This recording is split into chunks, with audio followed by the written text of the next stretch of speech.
Hey folks! For this video, we're going to be talking about love, the ingredients that go into love, and how those ingredients play out over time. So when I say this video is about love, that might give you pause for a second, right? You probably feel like you know what love is. We all sort of do. Love is this butterflies in the stomach feeling. It is this I can't rip my eyes away from you feeling. And this is borne out, right? If I look up Google image search for couples in love, we see some pretty consistent stuff.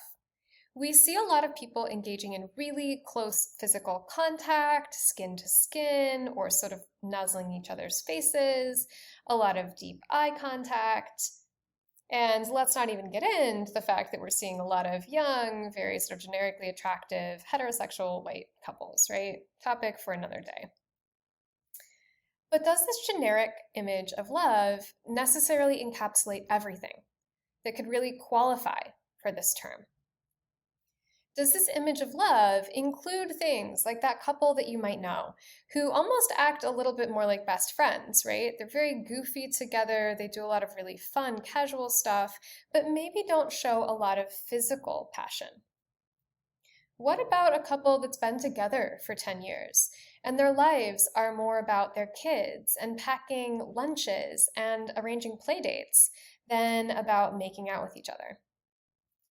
Or that really long-term relationship where people are so close and comfortable that they almost don't even need to say anything to each other anymore, right?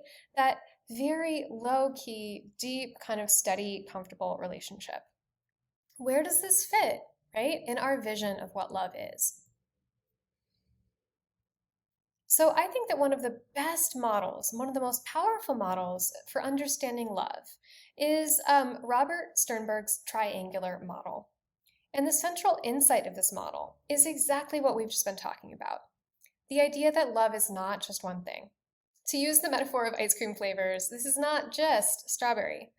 But it's also not just chocolate, and it's also not just vanilla, right?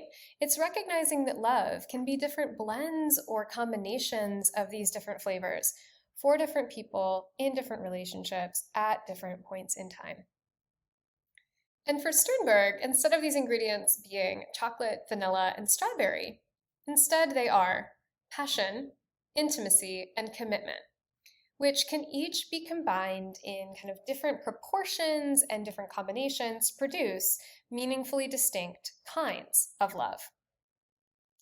So we're going to go through each one of them step by step, and we're going to start with intimacy. Now, intimacy is really the friendship component of a relationship. It is the mutual support, the mutual comfort, the mutual self-disclosure of important things about yourself. And relationships that only have intimacy are basically friendships, right?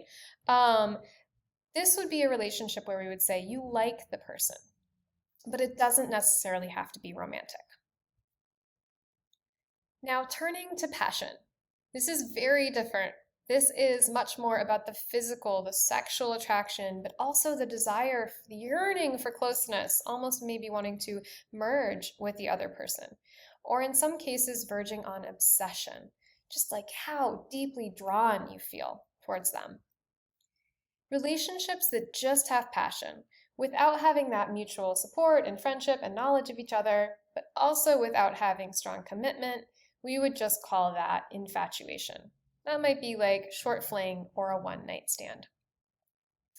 And passion is interesting because it's really the motivational component of a relationship. It's argued that passion motivates us to further pursue someone and deepen the relationship over time. And intimacy and passion are yet separate from commitment. Now, commitment is more the cognitive, structural, decision-based part of a relationship. You are committed to someone if you intend to stay with them for the long term and if you have concrete investments that you've put into that relationship. If all you have is commitment, and you don't have a lot of intimacy, and you don't have a lot of passion, we would call this empty love. It's kind of like the shell of a relationship. Now you might wonder, why in the world would somebody ever have commitment without having intimacy or passion?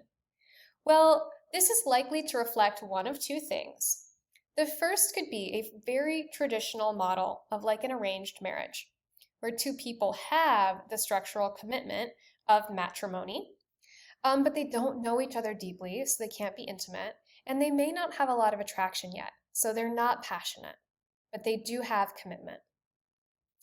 Now, the second path could be a very long term relationship where the passion has long since burned out and maybe even the intimacy has trailed off, but the people have chosen to stay together. So that could also be an empty love relationship. Commitment is really interesting and again has unique effects because commitment really underpins the kind of sacrifices we're willing to make for a relationship.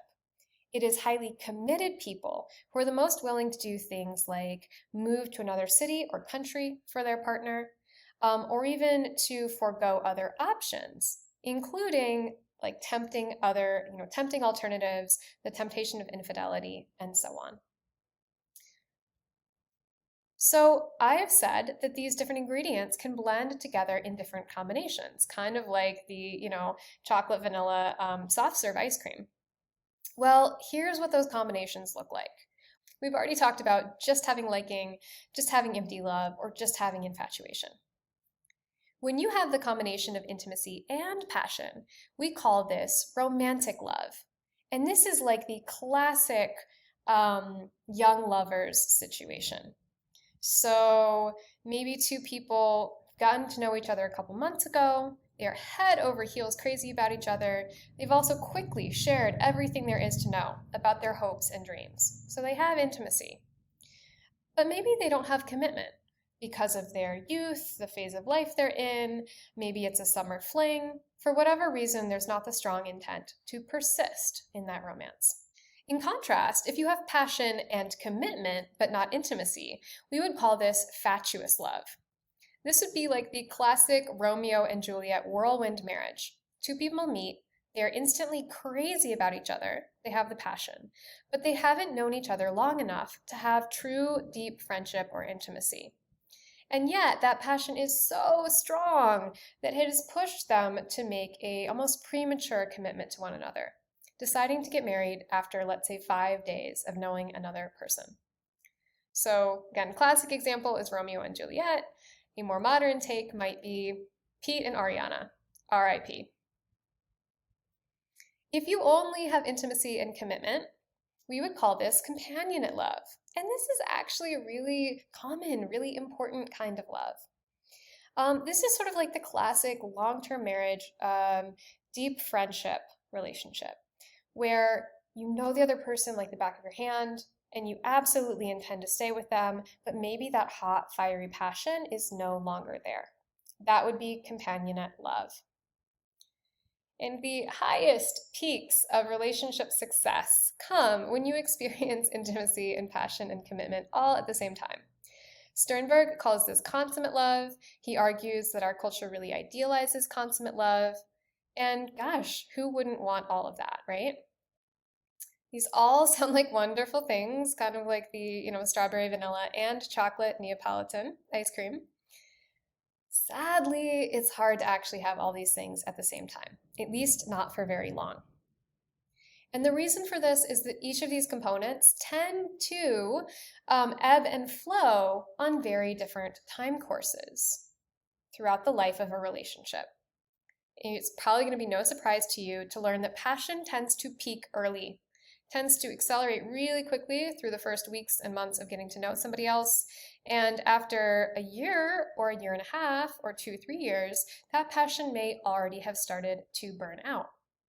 Doesn't mean it's going to go down to zero, but it will probably plateau at something lower than what it peaked at. And a year, 18 months, 2 years is about the same amount of time it often takes for commitment and intimacy to really start getting going. Right?